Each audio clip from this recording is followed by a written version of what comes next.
Muy bien, tenemos en pantalla la pregunta número uno que nos dice lo siguiente. Lee atentamente y marca la alternativa correcta. La Ilustración fue un movimiento cultural del siglo XVIII europeo, cuya obra cumbre fue la Enciclopedia. Este movimiento promovió el desarrollo del pensamiento filosófico, científico, tecnológico y político, y tuvo como ejes las siguientes ideas. En la respuesta que se ha compartido, figura la letra A, racionalismo, espíritu crítico y fe en el progreso. Entonces, si nosotros recordamos el tema ilustración, vamos a mencionar que fue un movimiento cultural, es cierto, del siglo XVIII, es decir, entre 1701 y 1800. Este movimiento, además, se caracterizó porque surge en Inglaterra, ¿no? Y luego se extiende por Francia y demás países de Europa Occidental. ¿Por qué significa cultural? Porque la palabra cultura hace referencia a toda manifestación humana, ¿no? Toda creación del hombre.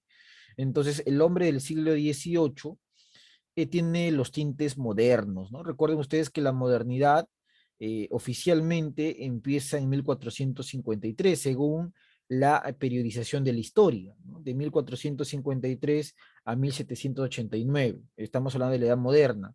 Entonces, este hombre moderno, culturalmente, va contra lo que era la Edad Media, ¿no? Lo que era la Edad Media era el poder de la iglesia, eran los dogmas, las supersticiones, las creencias. Entonces, todos los descubrimientos, todos los avances que se habían dado entre los siglos XI, XII, XIII hasta el siglo XVIII, todos ellos van a ser nuevamente llevados a la palestra y mostrados en una obra, ¿no? La obra más importante de la Ilustración, que es la Enciclopedia, que en realidad tiene trabajos de muchos de estos representantes, pero que fue recopilado solamente por dos, ¿no? Diderot y Quesnay en algún momento, y en otro momento fue de Allenberg, ¿no? Entonces, la enciclopedia fue la creación más importante de la Ilustración en materia cultural. Pero ¿por qué se caracteriza este movimiento? Primero que nada, es un movimiento que nace en Inglaterra y que tiene como representante a John Locke, el inglés Locke. Y el inglés Locke es un filósofo, ¿no? Es un hombre que constantemente está reflexionando sobre la situación que vivía Inglaterra. Entonces, de ahí viene la relación con la filosofía. Es científico porque busca darle un nuevo enfoque al mundo en este periodo. Es tecnológico, es político y tuvo como ejes las siguientes ideas, ¿no? Racionalismo, espíritu crítico y fe en el progreso. Cuando yo digo racionalismo, hace referencia a que el método de la razón es el que va a permitir alcanzar el progreso, ¿no? La razón. ¿Y qué cosa está en contra de la razón? La superstición, ¿no? La idea de que, por ejemplo, el devenir del hombre obedece a cuestiones, pues, metafísicas, cuestiones que no se pueden probar mediante el intelecto, ¿no? Mediante el intelecto yo no puedo probar la maldad, la brujería, ¿no? Yo no puedo saber si me han hecho brujería, si me han hecho maldad, pero mediante el intelecto yo puedo explicar una ley de la física, una ley de la química, ¿no? Y al explicar una ley de la física, una ley de la química, puedo encontrarle la respuesta a un fenómeno. ¿Por qué todos los objetos caen, ¿no? ¿Y por qué todos los objetos no se elevan? Bueno, eso lo explica la física. ¿Por qué, profesor Luis, se forman las nubes? Eso lo explica también la física, pero sobre todo la geografía, ¿no? ¿Por qué, profesor, la Tierra no es plana como decía la iglesia? Eso lo explican los viajes geográficos, ¿no? Entonces, ¿por qué existen los movimientos sísmicos? Eso lo explica el movimiento de las placas tectónicas. Entonces, todo eso es racionalismo. Y nos estamos dando cuenta que mediante la razón estamos progresando, ¿no? La sociedad progresa y finalmente se critica aquello que impide el progreso de la sociedad. ¿Y qué impide el progreso de la sociedad? Los dogmas, las supersticiones, la creencia de que el rey es el hijo de Dios, cuando no es así, el rey es un ser humano, cuando recuerda que todos los hombres nacemos iguales, ¿no? Un bebé cuando nace no es mucho más inteligente que otro bebé, ¿no? no es más bueno o más malo que otro bebé. Entonces todos nacemos iguales, ¿no? Y esa igualdad nos permite competir por nuestro bienestar. Somos libres. El ser humano cuando nace, nace en igualdad y nace también en libertad de tomar sus decisiones.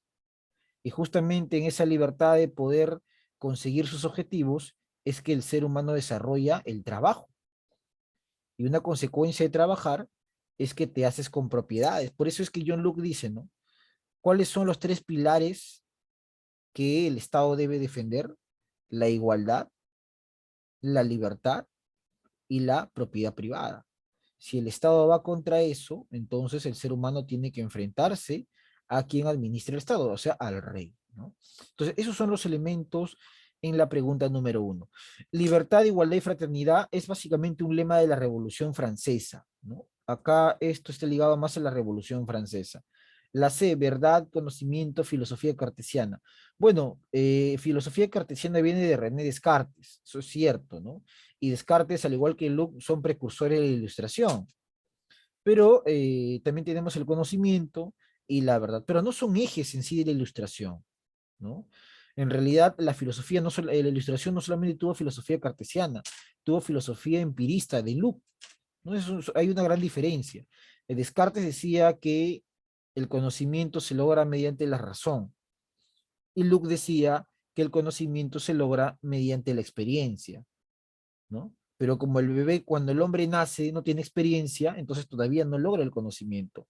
El conocimiento tú lo vas acumulando conforme vas descubriendo y experimentando muchas cosas. Tú ahora a tus 16 o 17 años sabes, por ejemplo, que en invierno te tienes que abrigar porque si no te puedes enfermar, ¿no? Pero cómo has llegado a ese conocimiento? Seguramente porque en algún momento te enfermaste por estar desabrigado o desabrigada, experiencia, ¿no? Entonces, no solamente la filosofía de Descartes fue un pilar de la ilustración, también la experiencia. Entonces, esto de acá no puede ser, ¿no? Razón, sí. Fe en Cristo y en el desarrollo. Bueno, la fe en Cristo y en el desarrollo estuvo presente en la ilustración, pero no es un eje temático. En todo caso, la fe en Cristo y en el desarrollo sería un eje temático de la iglesia, ¿no? Y la E dice espíritu crítico, igualdad y libre pensamiento. Sí, eso es cierto. Espíritu crítico, igualdad y libre pensamiento, pero en realidad faltaría añadir pues el tema del progreso, ¿no? Faltaría añadir. Porque ¿de qué te sirve tener espíritu crítico? ¿De qué te sirve pensar de manera libre cuando no tienes un objetivo, ¿no? El objetivo de los ilustrados era alcanzar el progreso de la sociedad. Por eso la historia nos dice que durante esos 1000 años que duró la Edad Media, prácticamente fue un periodo perdido para el hombre, ¿no?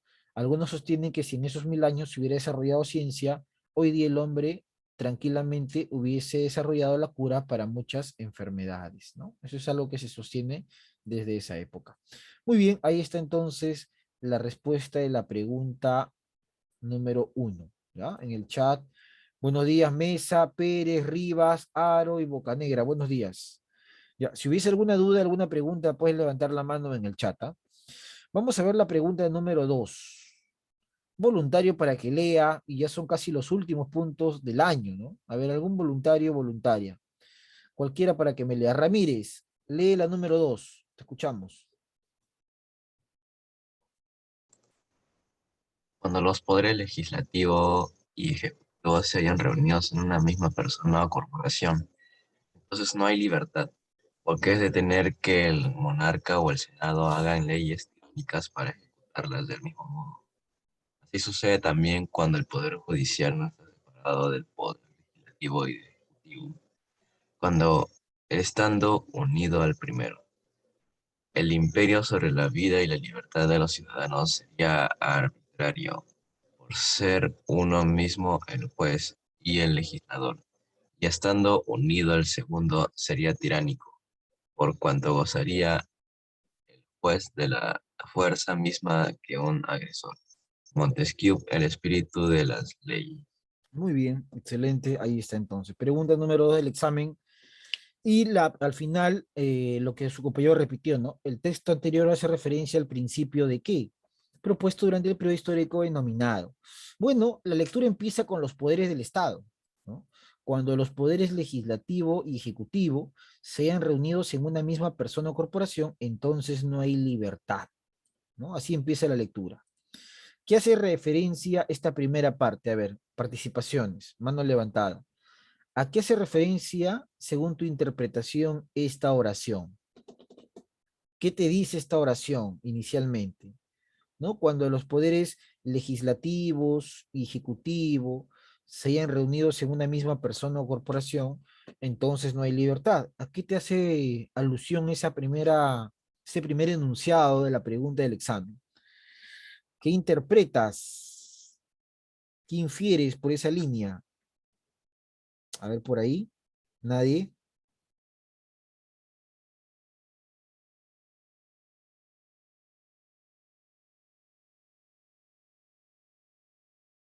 A ver, alguien que de repente se anima.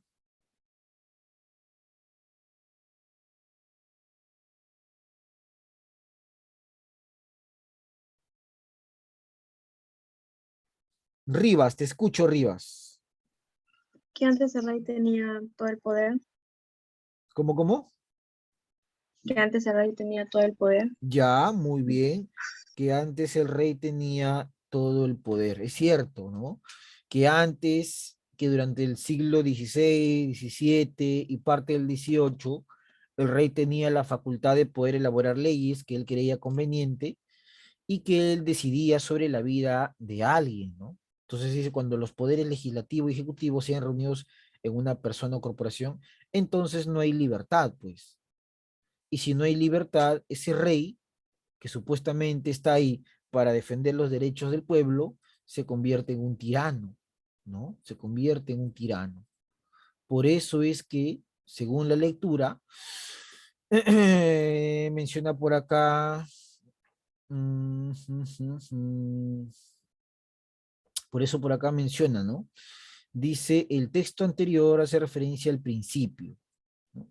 Y si tú te percatas, acá menciona un nombre, Montesquieu. Y en la clase nosotros hablamos de Montesquieu. Montesquieu escribió esta es su obra, Espíritu de las Leyes, su libro. Y en ese libro Montesquieu criticaba esta forma de gobierno político, en la cual una persona controlaba todos los poderes. Porque decía que si esta persona controla todos los poderes, puede convertirse en un personaje tirano. ¿Y quién es un tirano? Que no toma en cuenta los derechos del pueblo o de la sociedad. Entonces se convierte en un tirano y de alguna u otra manera no garantiza el desarrollo. Por eso es que Montesquieu hace referencia al principio de división de poderes, ¿no? Él considera que una forma ideal de gobierno debe ser cuando los poderes mantengan su propia autonomía, ¿no? Y claramente esto es enunciado durante la Ilustración, el siglo XVIII. ¿Por qué no puede ser la A? La A dice de liberalismo político y restauración. La palabra restauración se da después de las guerras de Napoleón Bonaparte, ¿no? Y después de la guerra de Napoleón, en realidad, mucho más antes ya habían estados que tenían esta conformación. Justamente estas ideas de división de poderes influyeron en la Revolución Francesa, ¿no? La burguesía veía en esto una forma ideal del buen gobierno. Entonces, cuando hablamos de restauración es mucho tiempo después, en el siglo XIX para ser más exacto. Igual acá está restauración, no puede ser.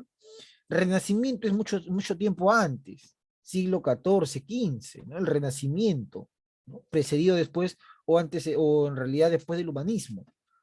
Y la ilustración sí coincide, pero igualdad jurídica no. Más que en realidad el principio es dividir los poderes para garantizar el desarrollo de la sociedad. Y mira que ese modelo se ha copiado en América, ¿no? El Perú, por ejemplo. La primera constitución del Perú de 1823 tuvo como modelo eso, la división de poderes, ¿no? Muy bien, vamos a ir a la pregunta número 3. Lee atentamente y posteriormente elige la alternativa correcta. ¿Ya? Voluntario también o voluntaria para esta pregunta. Yo tengo acá referenciado. Muy bien, Maybe, te escuchamos. En la mitad del siglo XVIII se produjo en Europa una creciente mecanización de las actividades económicas, cuyo impacto se manifestó en el incremento cuantitativo y cualitativo de la producción.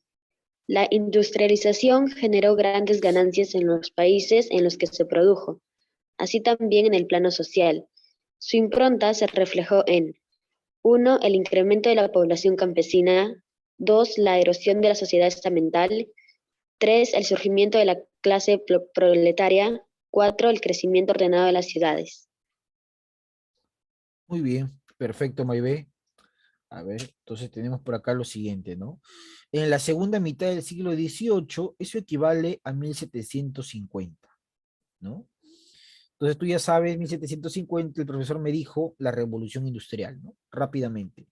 Se produjo en Europa una creciente mecanización de las actividades económicas y impacto se manifestó en el incremento cuantitativo de cantidad y cualitativo de calidad, ¿no?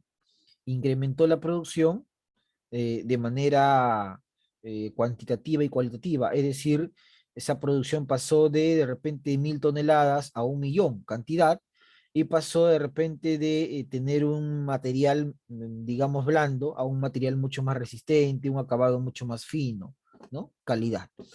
Y te menciono la palabra industrialización, ¿no? La industrialización generó grandes ganancias en los países en los que se produjo, como por ejemplo Inglaterra. Así también en el plano social su importa se reflejó. Y acá te pregunta en el plano social, ¿no? Y creo que acá la mayoría no han ni bien analizado este enunciado, porque te pregunta en el plano social, ¿no? Y el plano social es o está ligado a cómo viven las personas, cómo viven los ciudadanos dentro de un espacio territorial. Entonces, los ciudadanos en la segunda mitad del siglo XVIII empiezan a vivir en las ciudades, ¿no? Entonces, las ciudades están ligado a lo urbano.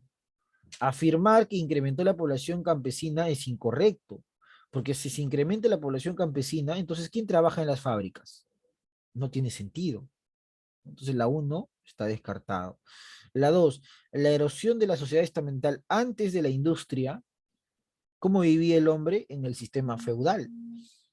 Y en el sistema feudal, la sociedad, ¿cómo se organizaba? En estamentos, ¿no?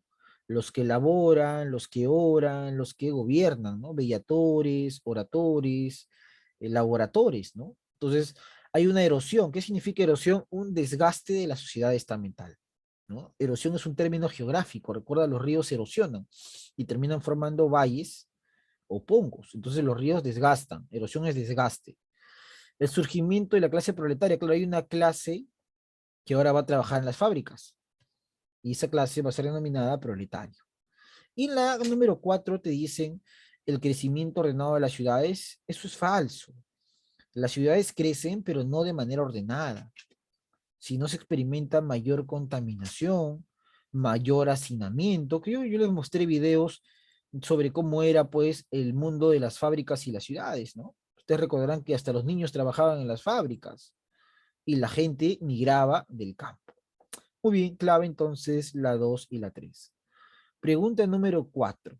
Dice justamente en la pregunta 4, a ver, vamos a ver por acá. Voluntario para la número 4, cualquiera, para que lea la 4. A ver, vamos a esperar por ahí algún voluntario o voluntaria.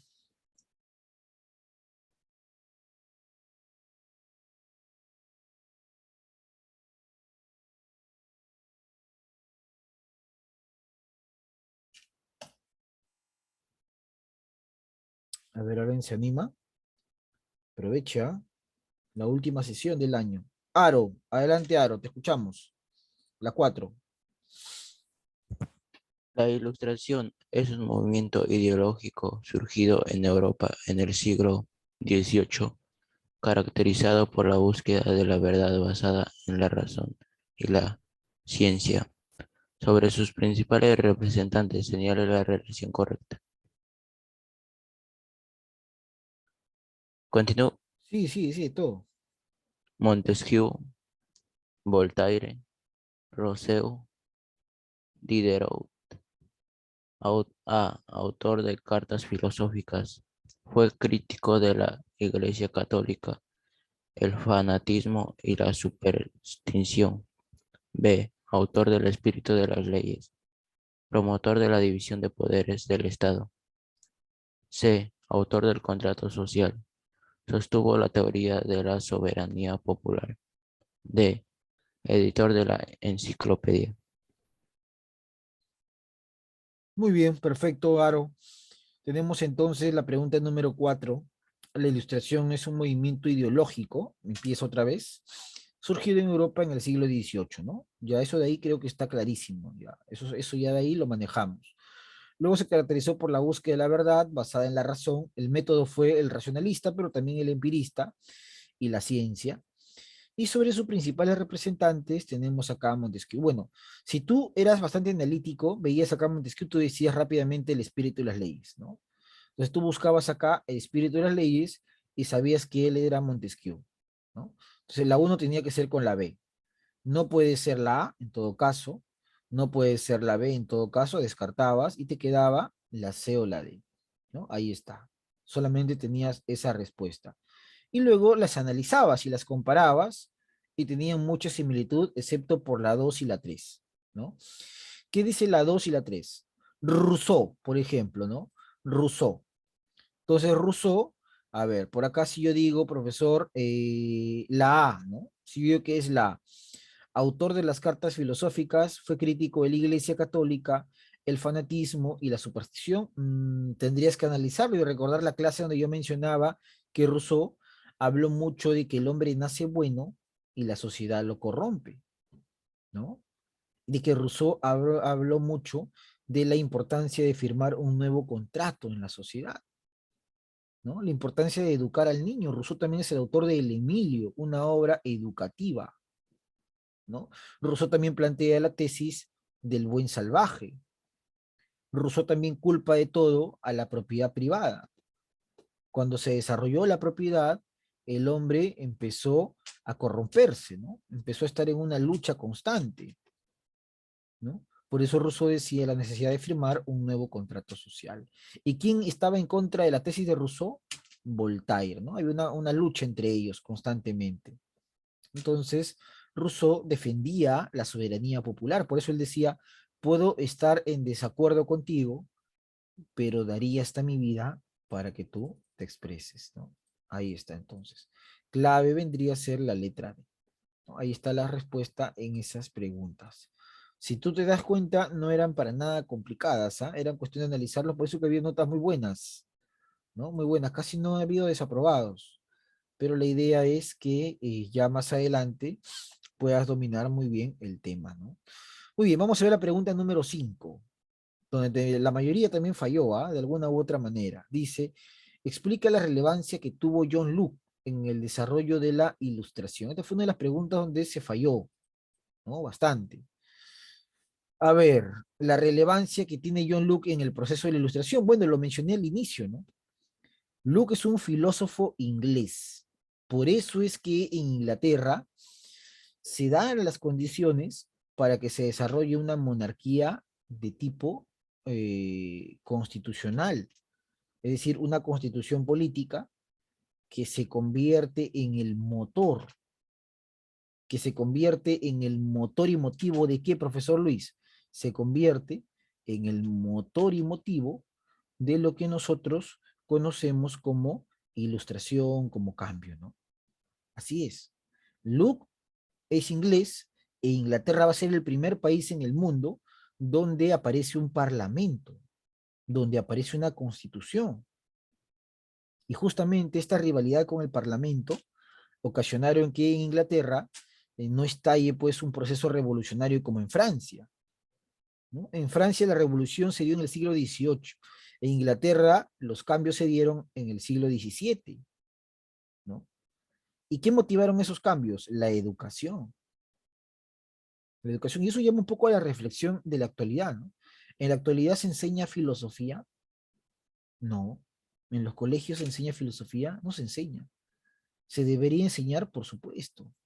Tú cuando vayas a una academia, si tu objetivo es postular a una universidad, te vas a dar cuenta que la filosofía es muy importante, ¿no?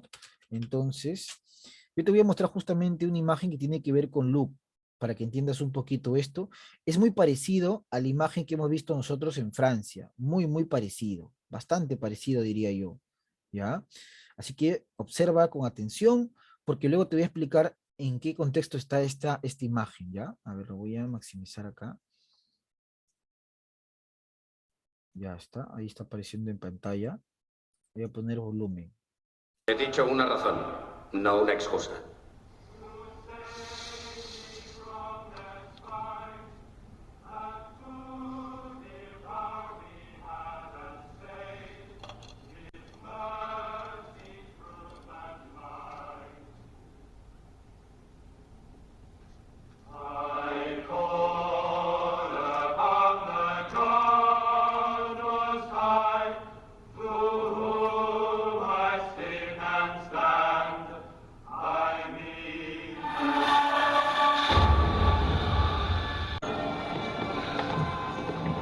Los comunes de Inglaterra están aquí reunidos el día 27 de enero del año de nuestro Señor, 1649, para juzgar a Carlos Estuardo, rey de Inglaterra.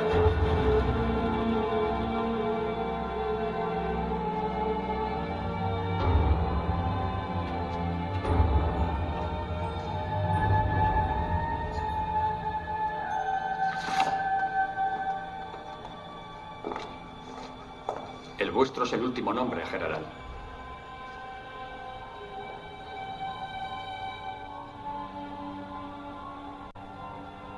Vamos.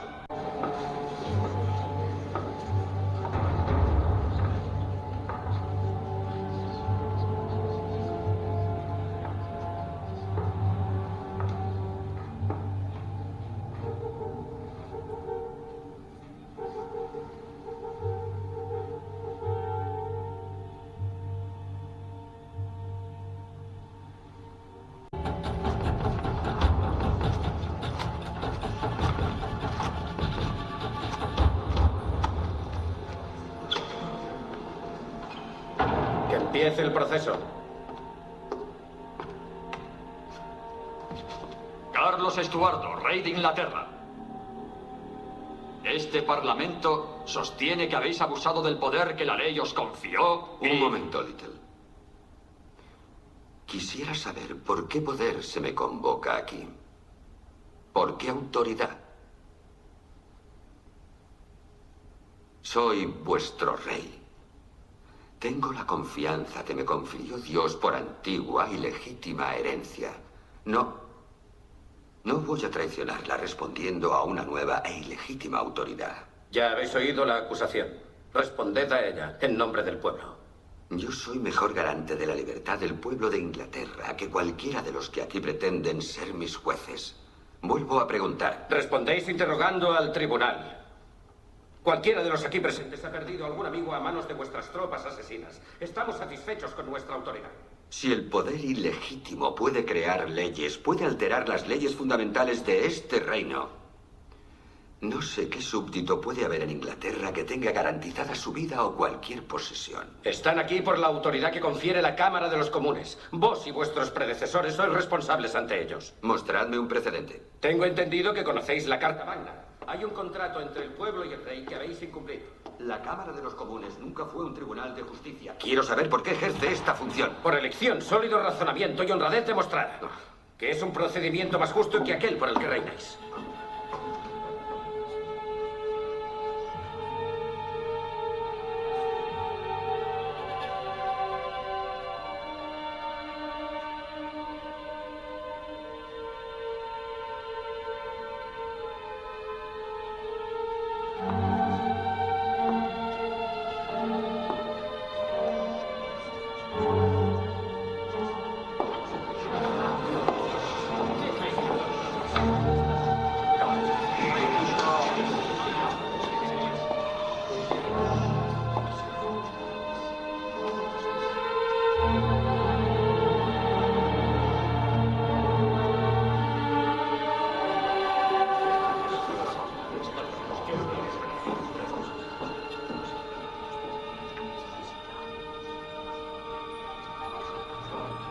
Culpable. Estoy hablando. Culpable. Debéis escucharme. No habéis oído antes de vuestro rey.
Tengo una buena causa y un Dios misericordioso. No diré nada más.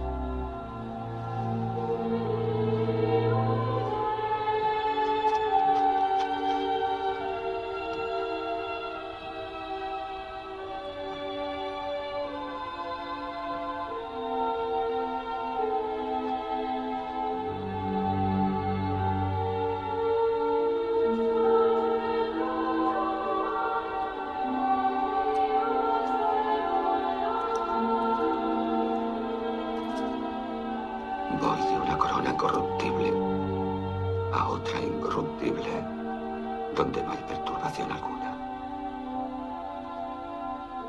Recordadlo.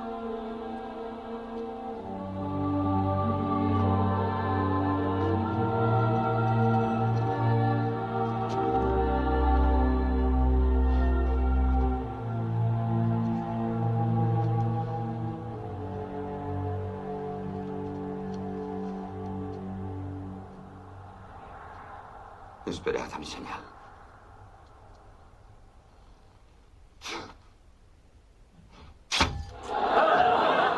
Muy bien, ahí está entonces la ejecución del rey Carlos I de Inglaterra en el siglo XVII.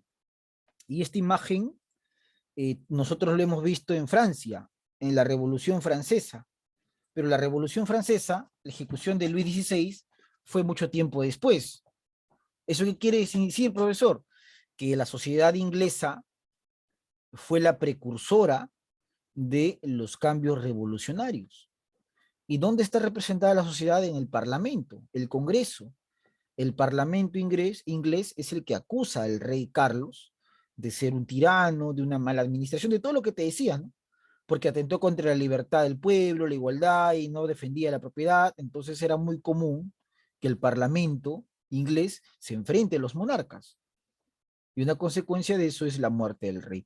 Esa misma idea se extendió a Francia, pero mucho tiempo después, ¿no? Desencadenando en Francia un proceso revolucionario, que luego se extendió por toda Europa ya en el siglo XVIII y todavía parte del XIX. Muy bien, ahí está entonces la pregunta número 5. La pregunta número 6, en la letra A y la letra B, nos mencionan lo siguiente. ¿Qué materias primas se emplearon en la revolución industrial? Mira, leí la pregunta, dice materias primas. Algunos me han puesto vapor. El vapor no es una materia prima y eso quiero que lo entiendas. El vapor en realidad podría ser una fuente de energía, ¿no? O la tecnología, pero no es una materia prima. La materia prima es el resultado de la materia bruta. La materia bruta lo encontramos en la naturaleza. Por ejemplo, un árbol es materia bruta, porque está en la naturaleza. El hombre no ha trabajado el árbol, pero cuando el árbol nosotros lo convertimos en madera, dejó de ser materia bruta para convertirse en materia prima, ¿no? Entonces, la planta de algodón es materia bruta, pero cuando solo extraigo el algodón ya es materia prima, ¿no? Entonces, ¿qué materias primas se emplearon? Básicamente eran dos: el algodón, que permitió convertir en paños, en prendas, y el carbón, que permitía justamente generar una energía mediante el vapor, ¿no? El carbón, que era prácticamente el combustible de la industria de esos años. Y podemos mencionar el guano, que servía como un gran fertilizante natural. En la letra B te preguntan qué sucedía en el Perú mientras en Europa se desarrollaba la revolución industrial. 1750 a 1850, durante esos 100 años. Tú podías colocar incluso el virreinato. Algunos me han colocado y le he considerado bien el virreinato. Pero se inicia también el primer militarismo, ¿no? Los primeros presidentes del Perú eran militares, ¿no? Recuerda tú Lagos, Lamar, Gamarra, Orbegoso, Salaberry, y la época del guano, la época de Ramón Castilla, que justamente le vendíamos el guano a los países europeos. Muy bien, tenemos la pregunta número 7. Dice, la Revolución Francesa fue un hecho histórico que influyó en una serie de movimientos liberales en el mundo, ¿no? En relación con las causas de este proceso, te pide las causas, ¿no? Las razones que desencadenan la Revolución Francesa. No te está pidiendo consecuencias, no te está pidiendo características, te está pidiendo causas, ¿no? Razones. ¿Por qué se dio la Revolución Francesa? Es prácticamente lo que te está pidiendo. Entonces, el número uno, bueno, el número uno, el número 3 y 4 es verdadero. La 2, ¿por qué la 2 es falsa? A ver acá. Las reformas tributarias fueron aceptadas por la nobleza. ¿Esa sería una razón de la revolución? Bueno, si las reformas hubiesen sido aceptadas por la nobleza, no hubiese estallado la revolución, pues. La nobleza no quería pagar impuestos. Y más bien los nobles amenazaron al rey, ¿no? Si tú me cobras impuesto a mí, yo voy a armar una rebelión en tu contra. Y el rey, temeroso por lo que le pasó a Carlos en Inglaterra, que los nobles, los burgueses lo ejecutaron, dijo, no, mejor con la nobleza no me meto, ¿no? Entonces, claramente esa no es una razón, pues. ¿No? Sería una razón si diría el enunciado, las reformas tributarias no fueron aceptadas por la nobleza. Ahí podría ser una razón. ¿Ya? Muy bien, entonces la 2 es falsa, ¿no? Ahí está. La 8 dice, la imagen es una de las varias ilustraciones que representan la toma de la Bastilla, uno de los acontecimientos emblemáticos de la Revolución Francesa. Este hecho, ¿no? Entonces tenemos acá una imagen donde se ve a la Bastilla que se está incendiando, se está prendiendo, y analizamos cada una de las claves. A, recuerda que la Bastilla es un símbolo de la época francesa, donde el poder lo tenía los reyes, entonces es un símbolo absolutista, ¿no? Letra A, permitió la alianza del pueblo, la burguesía y el ejército francés en contra de la monarquía, pero no había monarquía constitucional en Francia, pues había una monarquía absoluta, ¿no? La B, exaltó la anarquía y el liberalismo revolucionario, así como la división, la anarquía. Bueno, la anarquía es un estado en el cual no hay gobierno, y si había gobierno, el gobierno era el de la burguesía, ¿no? No puede ser tampoco la B. Proclamó la Declaración de los Derechos del Hombre y del Ciudadano y estableció su vigencia global. ¿Global? O sea, ¿eso llegó al Perú en esa época? No, todavía, ¿no? La D, simbolizó el poder del pueblo que, asumiendo su soberanía, socavó el gobierno arbitrario de los reyes. Claro que sí. El incendio es una respuesta del pueblo francés, los sans-culottes. Y la caída de la Bastilla es una forma de decirle al rey, mira, a partir de ahora tu poder ha sido menguado, ¿no? Tu poder ya no existe. Ahí está la respuesta en la pregunta 8. Pregunta 9. Explica la importancia del guano en la agricultura y revolución industrial. Bueno, el guano es un fertilizante natural utilizado en Europa como un abono de gran calidad y que se extraía principalmente de las islas de Chincha, ¿no? Utilizado como un gran fertilizante en la primera revolución industrial y en la segunda va a ser reemplazado ya por el salitre, ¿no? Que también había en el Perú. Y en la número 10 era organizar o desarrollar o elaborar un organizador visual que podía ser un mapa conceptual, un mapa temático, un mapa mental, un mapa semántico, etc., ¿no? En esta oportunidad se ve un mapa conceptual. Bueno, ahí están las 10 preguntas del examen, ya, explicadas desde distintos puntos de vista, para que si por ahí tenías alguna duda, esta sea completamente disipada y quede completamente claro todo. Bueno, muchachos, hemos llegado a la parte final del curso de historia. Hoy día, lunes 20 de diciembre, prácticamente ha sido nuestra última sesión ya como parte de quinto y secundaria ustedes y como parte del profesor yo, porque me parece que ya el día de mañana, bueno, yo el día de mañana no trabajo con ustedes y el día miércoles me parece que ya es el tema de la clausura o hay una reunión de otro tipo. Así que simplemente puedes aprovechar estos últimos minutos para agradecer primero la confianza y su atención a lo largo de este año, que se ha pasado muy rápido.